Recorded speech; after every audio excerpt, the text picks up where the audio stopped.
नमस्कार दोस्तों, स्वागत है आपका हमारे YouTube चैनल पर, जहां हम बात करेंगे एक ऐसे शख्स के बारे में जो कभी पर्दे के पीछे राजनीति को दिशा देता था। वो अब खुद मैदान में उतर चुका है। हम बात कर रहे हैं प्रशांत किशोर और उनके नए मिशन जनसुराज के।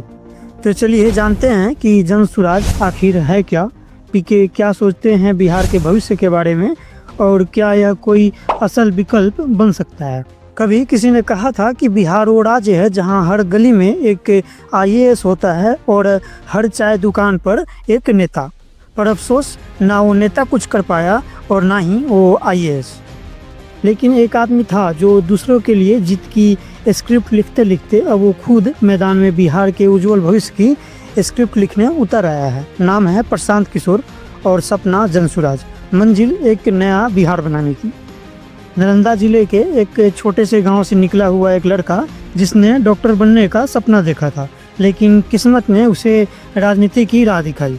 2005 में UN और WHO में काम कर चुके पीके को कोई जानता तक नहीं था, लेकिन 2014 में जब मोदी प्रधानमंत्री बने तो पर्दे के पीछे जो सबसे अहम चेहरा था वो यही आदमी था।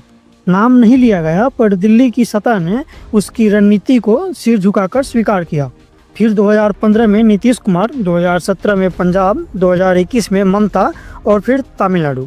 हर जीत की पटकथा में कहीं न कहीं वो व्यक्ति था जिसका नाम प्रशांत किशोर है।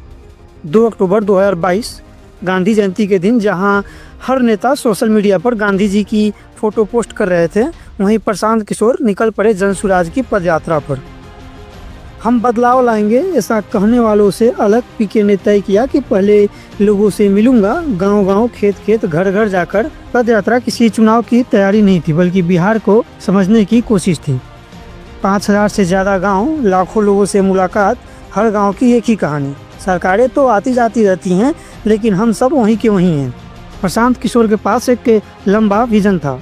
बिहार को सिर्फ सड़कों से नहीं, सोच से बदला जा सकता है। उन्होंने कहा कि हर ब्लॉक में वर्ल्ड क्लास स्कूल बनेगा, सरकारी स्कूल में पढ़ाने वाला मास्टर प्राइवेट से बेहतर होगा।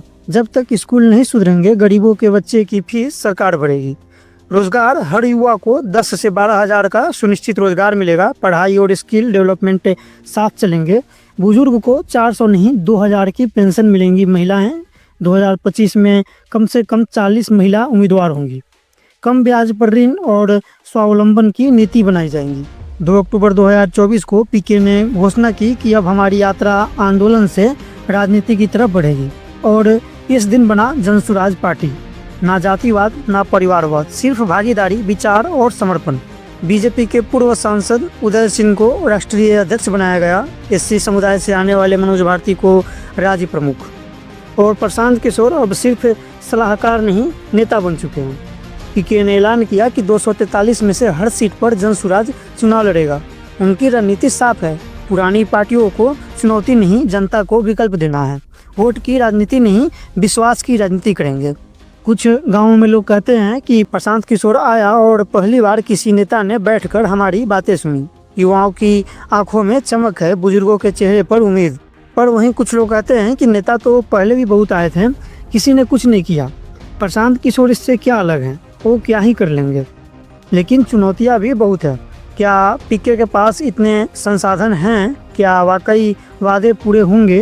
क्या वो जातिगत राजनीति को तोड़ पाएंगे? नीतीश, तेजस्वी और मोदी, हर किसी की अपनी सत्ता है।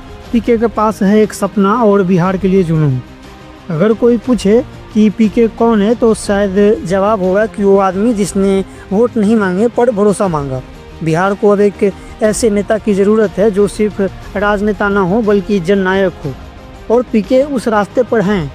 जो रास्ता लंबा है, कठिन है, लेकिन अगर जनता ने साथ दिया तो बिहार की कहानी दोबारा लिखी जा सकती है।